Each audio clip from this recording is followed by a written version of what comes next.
Asthma രോഗിയായിട്ട് വേഗം ആള് സ്ഥലം വിടും. രണ്ടാമത്തെ കാര്യം. മൂന്നാമത്തെ ഒരു കാര്യമുണ്ട്, ഇതൊന്നും ഉണ്ടായില്ല എന്ന് വിചാരിക്കുക, എന്നാലും നാട്ടുകാര് പറയും ആ ചെങ്ങായിട്ട് ആ കൊല്ലന്റെ അടുത്ത് പോയിരിക്കുകയാണ് പണി. അപ്പൊ എന്തായാലും അതുകൊണ്ട് മോശമാണ്, മറ്റോണ്ട് എന്തായാലും ഗുണമാണ്. ഇതാണ് നല്ല കൂട്ടുകാരന്റെയും ചീത്ത കൂട്ടുകാരന്റെയും ഉദാഹരണമായി പറഞ്ഞിട്ടുള്ളത്. അതുകൊണ്ട് മനുഷ്യൻ അവന്റെ കൂട്ടുകെട്ടിനനുസരിച്ചാണ് ഉണ്ടാവുക. നല്ലവരുമായി കൂട്ടുചേരണം. ഒരു സ്വാലിഹായ മനുഷ്യനെ ഒന്ന് കാണുക എന്നത് തന്നെ വലിയൊരു അനുഗ്രഹമാണ്. സ്വാലിഹായ മനുഷ്യനെ അങ്ങോട്ട് കാണലും ഒരു സ്വാലിഹായ മനുഷ്യൻ നമ്മളെ ഇങ്ങോട്ട് കാണലും ഒരുപോലെയാണ്. ഈ കാഴ്ച, കേൾവി ഇത് രണ്ടും അങ്ങോട്ടും ഇങ്ങോട്ടും ഒരേ മാതിരിയാണ്.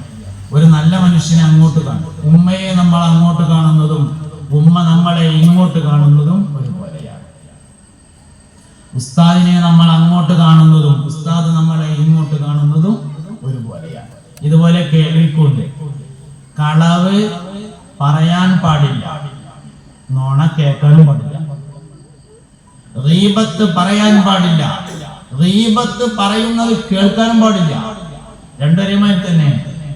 അതുകൊണ്ട് സ്വാലിഹീങ്ങളുമായുള്ള സഹവാസം ഒരു മനുഷ്യനെ സ്വാലിഹാക്കാൻ ഉപകാരപ്പെടും. നല്ല മനുഷ്യന്മാരുമായിട്ട് എപ്പോഴും സഹവസിക്കണം, സ്വാലിഹീങ്ങളായ ആളുകളുമായിട്ട്. അങ്ങനെയൊക്കെ നമ്മളെ കുട്ടികൾ വളർന്നു വരണം, അടുത്ത തലമുറ. അങ്ങനെയൊക്കെ രക്ഷപ്പെടാൻ വേണ്ടി പറ്റുള്ളൂ. അതുകൊണ്ട് കൂട്ടുകെട്ട്, ഞാൻ പറഞ്ഞൊരു ആശയം ഇതാണ്, മക്കളൊക്കെ എപ്പോഴും SKSFന്റെ പ്രവർത്തനവുമായി സഹകരിക്കണം, മക്കളെ സഹകരിപ്പിക്കണം. നമ്മളെപ്പോഴും അങ്ങനെ അവരുടെ പ്രവർത്തനങ്ങളെ സപ്പോർട്ട് ചെയ്യണം. ചെറിയ ഒരു തീപ്പൊരിയെങ്കിലും അവരിൽ ഊതി കത്തിക്കാൻ നമുക്ക് കഴിഞ്ഞാൽ നല്ല കൂട്ടുകെട്ട് മനുഷ്യനെ നല്ലവരില്ല. എനിക്ക് ഉറപ്പിച്ച് പറയാൻ പറ്റും, എന്നേക്കാൾ വിവരമുള്ള ഒരുപാട് മനുഷ്യന്മാരുണ്ട്. എന്നെ ഈ അവസ്ഥയിൽ എത്തിച്ചത് എൻ്റെ കൂട്ടുകെട്ടാണ്. അങ്ങനെ തന്നെ ഏതൊരു മനുഷ്യനെയും നിസ്കരിക്കുന്നവനാക്കി തീർക്കുന്നത് അവന്റെ കൂട്ടുകെട്ടാണ്. നോമ്പുകാരനെ നോമ്പുകാരനാക്കി തീർക്കുന്നത് അവന്റെ കൂട്ടുകെട്ടാണ്.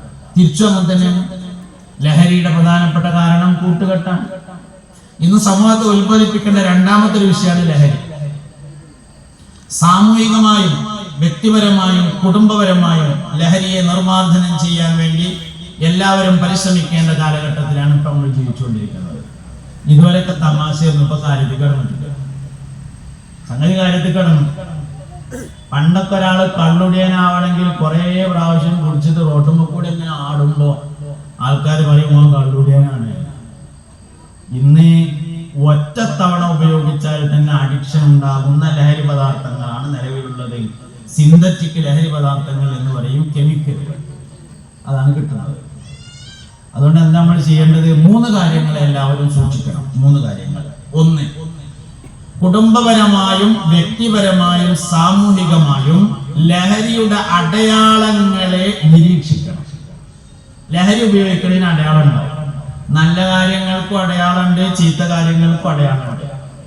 ഹദ്ദാദി വരുന്ന ഒരു മനുഷ്യനാണെങ്കിൽ അവന്റെ മുഖത്ത് നോക്കിയാൽ മനസ്സിലാവും. ഹദ്ദാദ് നിക്കരിച്ച മനുഷ്യന്റെ മുഖത്ത് നോക്കിയാൽ അറിയാം നിക്കരിച്ച ആളാണ്.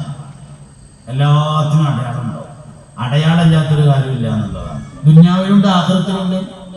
പള്ളിയിൽ ബാങ്ക് വിളിക്കുന്ന ആള് നാളെ മഹ്ശറയിൽ വരുമ്പോ തല ഉയരത്തിൽ കാണപ്പെടുമെന്നുണ്ട്. ഇന്ന ഉമ്മത്തി യുദഊന യൗമൽ ഖിയാമത്തി ഖുർറൻ മുഹജ്ജലീന മിൻ ആസാരിൽ വുളൂഇ ഹബീബുനാ റസൂലുള്ളാഹി. എന്റെ ഉമ്മത്ത് നാളെ മഹ്ശറയിൽ വരുന്ന സമയത്ത് മുഖവും കൈകാലുകളും പ്രകാശിക്കുന്നവർ എന്ന് വിളിക്കപ്പെടും. മിൻ ആസാരിൽ വുളൂഇ, വുളൂ ഉണ്ടാക്കിയ കാരണത്താൽ. വുളൂ ഉണ്ടാക്കുന്നവർക്ക് അടയാളം ഉണ്ടാവും. ദുനിയാവിലെ ആഖിറത്തിലുണ്ട്. മദ്യപാനി മഹ്ശറയിൽ വരുമ്പോ കഴുത്തിൽ ഒരു പാത്രം തൂങ്ങുമെന്നും അതിൽ നിന്ന് ദുർഗന്ധമുണ്ടാകുമെന്നും വ്യഭിചാരി മഹ്ശറയിൽ വരുമ്പോ ഗുഹ്യത്തിലൂടെ അവർ ചരമരിക്കുമെന്നും കിലോമീറ്ററുകളോളം ദൂരത്തേക്ക് അതിന്റെ ദുർഗന്ധമുണ്ടാകുമെന്നും കളവ് നടത്തിയാൽ മഹ്ശറയിൽ വരുന്നത് തൊണ്ടി മുതലുമായി കൊണ്ടായിരിക്കുമെന്നും ആഖിറത്തിലുണ്ട്, ദുനിയാവിലുണ്ട് അടയാളങ്ങൾ. മദ്യപാനത്തിന് അടയാളമുണ്ട്, ഉമ്മയോട് ദേഷ്യപ്പെടുന്നവർക്ക് അടയാളമുണ്ട്, വൃത്തി സൂക്ഷിക്കാത്ത ആളുകൾക്ക് അടയാളമുണ്ട്, നിസ്കരിക്കുന്നവനുണ്ട് അടയാളം, നിസ്കരിക്കാത്തവനും അടയാളമുണ്ട്. എല്ലാ മനുഷ്യന്മാർക്കും അടയാളമുണ്ട്. അതുകൊണ്ട് ലഹരിയുടെ അടയാളങ്ങളെ സൂക്ഷിക്കണം. ലഹരിയുടെ എല്ലാവർക്കും നോക്കാൻ പറ്റിയ ഏറ്റവും പ്രധാനപ്പെട്ട അടയാളം പാൻസ് തിരുമ്പാൻ വേണ്ടി കഴിച്ചിടുന്ന സമയത്ത് പോക്കറ്റ് വാസനിച്ചു നോക്കലാണ് എല്ലാവർക്കും നോക്കാൻ പറ്റിയ ഏറ്റവും പ്രധാനപ്പെട്ട അടയാളം. അവിടുന്ന് സ്റ്റാർട്ട് ചെയ്യാം. അതാണ് എന്തോ സംശയം തോന്നിയാൽ കൂടുതൽ അടയാളങ്ങൾ നോക്കണം. ലഹരി ഉപയോഗിക്കുന്നതിന്റെ വളരെ പ്രധാനപ്പെട്ട അടയാളം നിലവിലുള്ള സ്വഭാവത്തിന്റെ നേരെ ഓപ്പോസിറ്റ് ആവുക ആള് എന്നുള്ളതാണ്. നിലവിൽ അവന്റെ എന്ത് സ്വഭാവം അതിന് നേരെ ഓപ്പോസിറ്റ്. നല്ലോണം വർത്താനം പറഞ്ഞു കുട്ടി തീരം ഉണ്ടാകാറില്ല. തീരം ഉണ്ടാക്കാൻ പഞ്ചായത്ത് റേഡിയോ തുറന്നു വെച്ച മാതിരിയാവുക. തീരെ ഭക്ഷണം കഴിച്ചിരുന്നില്ല, അപ്പൊ തീറ്റന്നൊരു പരിപാടിയാണ്. നല്ലോണം തിന്നിന്ന് ഇപ്പൊ തിന്നല്ല. നിലവിലുള്ള സ്വഭാവത്തിന്റെ നേരെ ഓപ്പോസിറ്റ്. ഭക്ഷണത്തോട് താല്പര്യം കുറഞ്ഞു വരിക ലഹരിയുടെ അടയാളമാണ്. കണ്ണിന്റെ ചുറ്റുഭാഗത്തും നിറവ്യത്യാസം കാണൽ ലഹരിയുടെ അടയാളമാണ്. അകാരണമായി ശരീരം മെല്ലിച്ചു പോവുക എന്നത് ലഹരിയുടെ അടയാളമാണ്. ഒഴിഞ്ഞിരുന്ന് ദൂരേക്ക് നോക്കുക എന്നത് ലഹരിയുടെ അടയാളമാണ്. വീട്ടിലാകുമ്പോൾ എപ്പോഴും വാതിൽ കുറ്റിടാൻ വേണ്ടി ശ്രദ്ധിക്കൽ ലഹരി ഉപയോഗിക്കുന്നു എന്നതിന്റെ ലക്ഷണമാണ്. 20 രൂപ, 30 രൂപ, 50 രൂപ പോലത്തെ ചെറിയ ചെറിയ പൈസ പെരയെന്ന് ഇടക്കിടക്ക് കാണാതെയാകുന്നത് ലഹരി ഉപയോഗിക്കുന്നതിന്റെ അടയാളമാണ്. മാതാപിതാക്കൾക്ക് പരിചയമില്ലാത്ത മുതിർന്ന ആളുകളുമായി വല്ലാതെ കൂട്ടുകെട്ട് നടത്തുന്നുണ്ടെങ്കിൽ അത് ലഹരി ഉപയോഗിക്കുന്നതിന്റെ അടയാളമാണ്. ജീവിതത്തിൽ ഏറ്റവും ഇഷ്ടപ്പെടുന്ന മൊബൈൽ, ലാപ്ടോപ്പ്, സൈക്കിൾ പോലത്തെ വസ്തുക്കൾ വിൽപ്പന നടത്താൻ വേണ്ടി ശ്രമിക്കുന്നത് ലഹരി ഉപയോഗത്തിന്റെ അടയാളമാകുന്നു. രാത്രി കിടന്നുറങ്ങുന്ന റൂമിൽ നിന്ന് ചന്ദനത്തിരിയുടെ വാസന വരുന്നത് ലഹരി ഉപയോഗിക്കുന്നതിന്റെ അടയാളമാണ്. രാത്രി ഉറങ്ങിയിരുന്ന റൂം രാവിലെ അടിച്ചു വാരിയപ്പോ പേപ്പർ കത്തിച്ചതിന്റെ അടയാളങ്ങൾ കാണുന്നുണ്ടെങ്കിൽ ലഹരി ഉപയോഗിക്കുന്നു. ചെവിയുടെ പ്രശ്നമല്ല, കേൾവില്ല എന്ന് പറഞ്ഞാൽ ചെവിന്റെ പ്രശ്നമല്ല, കേൾക്കാത്ത പ്രശ്നം. മനസ്സിലായില്ല? അതായത് 1.5 വയസ്സുള്ള ഒരു കുട്ടി 1.5 വയസ്സുള്ള ഒരു കുട്ടി 50 വാക്കുകൾ സംസാരിക്കണമെന്നാണ് നിയമം. വ്യക്തമായിട്ട് വേണമെന്നില്ല. അമ്മ വാപ്പ അങ്ങനെയൊക്കെയുള്ള ഉമ്മപ്പ ചോറ് അങ്ങനെയൊക്കെയുള്ള ചെറിയ ചെറിയ കാര്യങ്ങൾ 50 വാക്ക് 1.5 വയസ്സുള്ള ഒരു കുട്ടി സംസാരിക്കണം. അതില്ലെങ്കിൽ കുട്ടിക്ക് സംസാര വൈകല്യമുണ്ട്. സംസാര വൈകല്യം എന്ന് പറഞ്ഞാൽ നാവിന്റെ പ്രശ്നമല്ല, ചെവിക്ക് പ്രശ്നമുണ്ട് എന്നാണ്. അപ്പോൾ ഹോസ്പിറ്റലിൽ കൊണ്ടുപോകും, കൂടുതൽ ശബ്ദം കേൾപ്പിക്കാൻ ആവശ്യമായ സൗകര്യങ്ങൾ ചെയ്യും, അങ്ങനെ അത് റിക്കവർ ചെയ്തു വരും എന്നതാണ്. സത്യത്തിൽ ഇത് എന്തുകൊണ്ടാണെന്നറിയോ? മുമ്പ് കുട്ടികളോട് ഉമ്മയും വാപ്പയും നന്നായി സംസാരിക്കാറുണ്ടായിരുന്നു. അതില്ലാതെയായതാണ് കാരണം. അതിന്റെ കാരണം മൊബൈൽ ഫോൺ. കുട്ടികൾ സംസാരിക്കാത്തതിന്റെ കാരണം മൊബൈൽ ഫോണാണ്. മൊബൈലിൽ സംസാരിക്കാനേ ഒഴിവുള്ളൂ എന്നുള്ളതാണ്. മുമ്പ് കുട്ടിനോട് വെറുതെ അങ്ങനെ പറയും, കുട്ടിക്ക് മനസ്സിലാവില്ലെങ്കിൽ അങ്ങനെ പറയും. അതുകൊണ്ട് കുട്ടികൾ അങ്ങനെ സംസാരം പഠിച്ചിരുന്നു. ഇന്ന് കുട്ടികളൊക്കെ നിങ്ങളൊക്കെ പരിശോധിച്ച ഒരു കരയിൽ 1.5 വയസ്സുള്ള കുട്ടി 50 വാക്ക് സംസാരിക്കുന്നുണ്ടോ നോക്കി ഉണ്ടാവും. TV-യിലേക്കോ കണക്ട് ചെയ്യുക, എന്നിട്ട് വലിയ സ്ക്രീനിൽ ഉപയോഗിക്കുക. രണ്ടാമത്തെ ഒരു കാര്യം, ഓപ്പൺ ആയ സ്ഥലത്ത് വെച്ചായിരിക്കുക.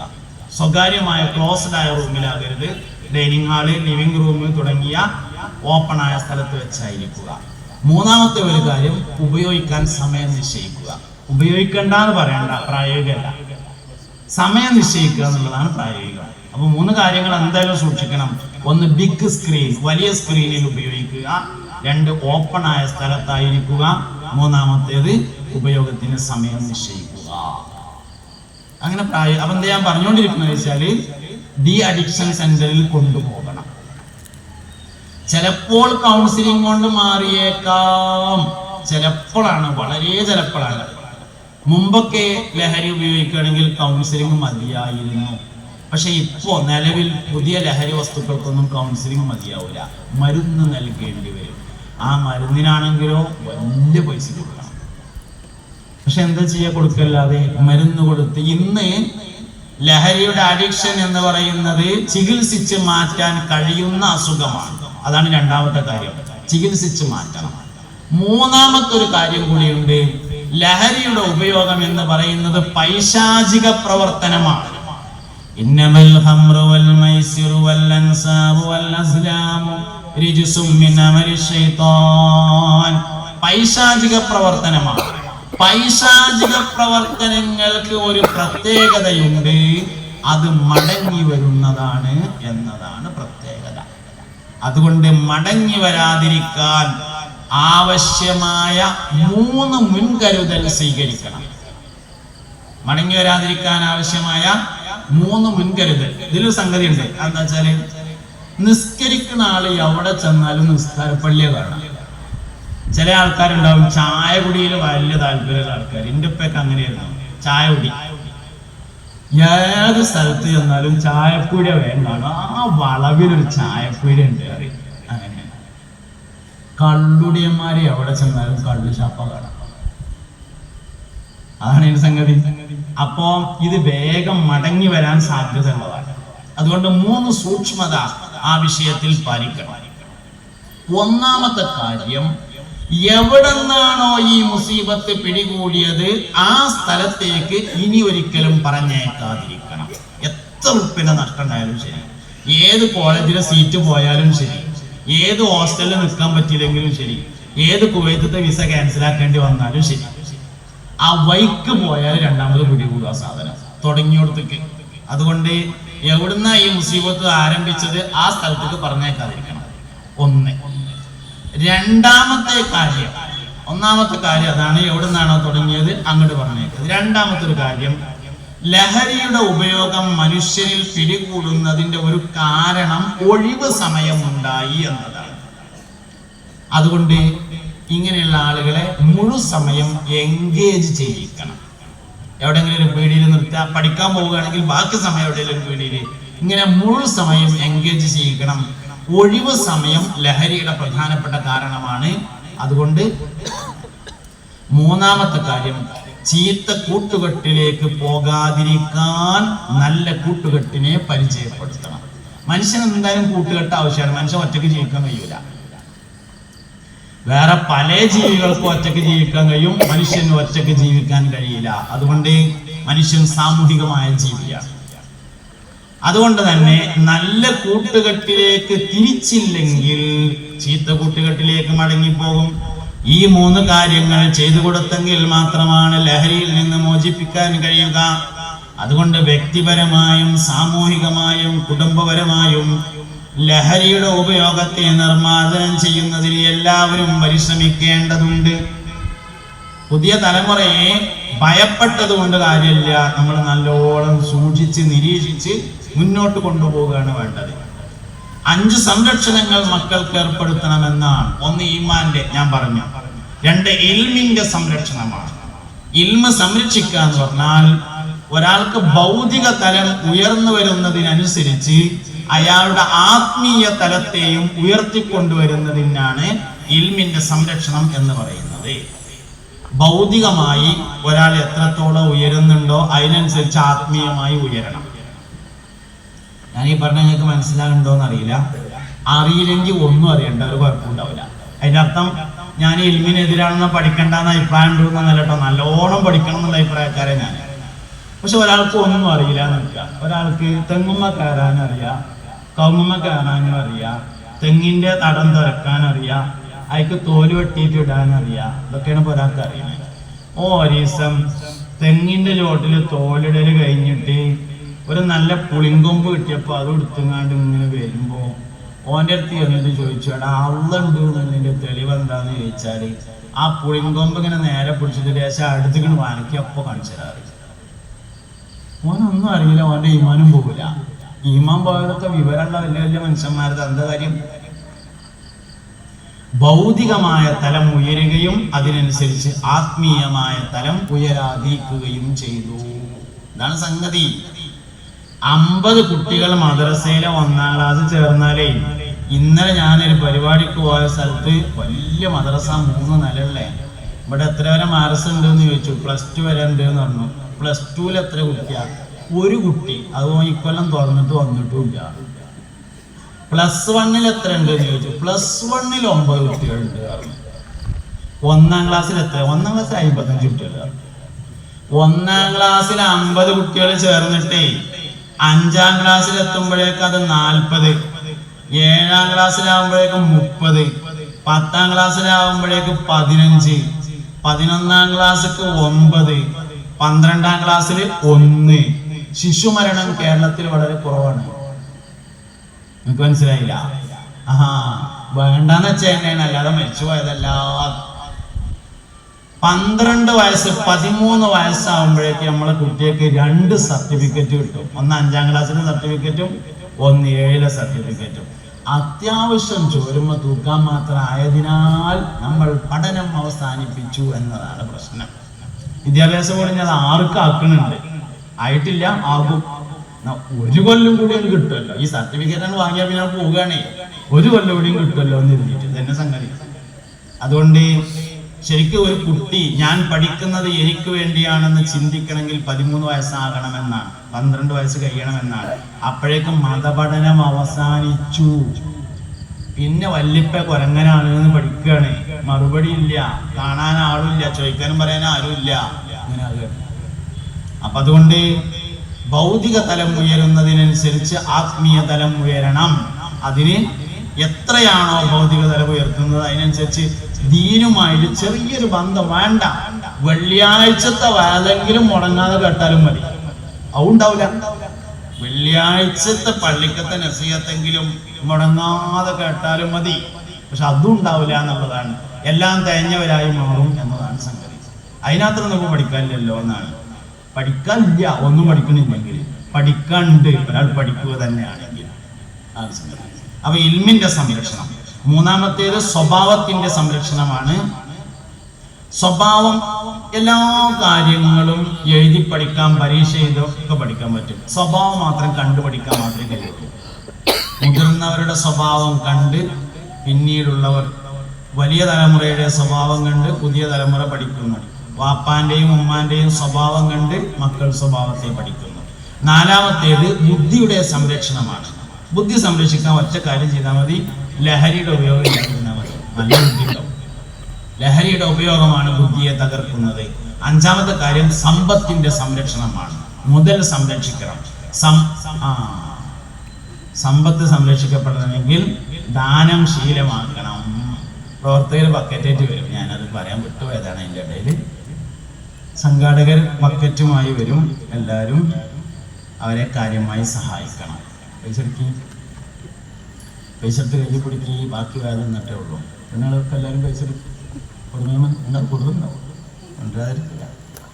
ആ സംഘാടകർ ബക്കറ്റേറ്റ് വരുന്നുണ്ട്, ഓരോരുത്തർ പൈസ കൊടുക്കണം. എല്ലാവരും ഇടുക്കി പേഴ്സ് തുറക്കി, പേഴ്സ് തുറക്കും.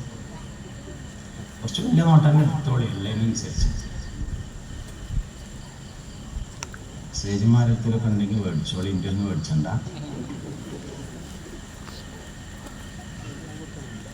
എല്ലാവരും കൊടുക്കാൻ കഴിയാതെ ഞാൻ കൊടുത്തില്ലാന്ന് ചോദിച്ചു നിങ്ങൾ കൊടുക്കാതിരിക്കണ്ട. ഞാൻ അപ്പം അത് വെറുതെ ഇങ്ങനെ ആംഗ്യം കാട്ടിയിട്ട് വലിയ കാര്യമൊന്നും വെച്ചിട്ടാണ്.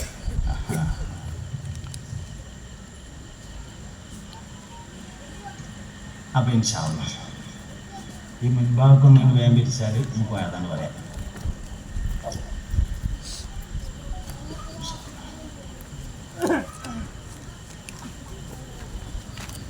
أنت منجينا غدا من شفاعتك الصفا من لنا مثلك يا سيدي غير النبي لا إله إلا الله لا إله إلا الله لا إله إلا الله محمد رسول الله ارتكبت على الخطا غير حسن وعدد لك أشكو به يا سيدي خير النبي لا إله إلا الله لا إله إلا الله لا إله إلا الله محمد رسول الله. മുഅ്മിനീങ്ങളെ, അപ്പോൾ എല്ലാവരും പൈസ കൊടുക്കണം. അല്ലാഹു സുബ്ഹാനഹു വ തആല എല്ലാ സംഭാവനകളെയും സ്വീകരിക്കട്ടെ. മനസ്സിന്റെ എല്ലാ മുറാദുകളെയും അല്ലാഹു ഹാസിലാക്കി തരട്ടെ. അപ്പോ സ്വന്തമായും മറ്റുള്ളവർക്ക് വേണ്ടിയും 5 പ്രധാനപ്പെട്ട സംരക്ഷണങ്ങളാണ് നമ്മൾക്ക് ഉണ്ടാവേണ്ടത്. ഒന്ന്, ഈമാൻ ഉണ്ടായാൽ പോരാ.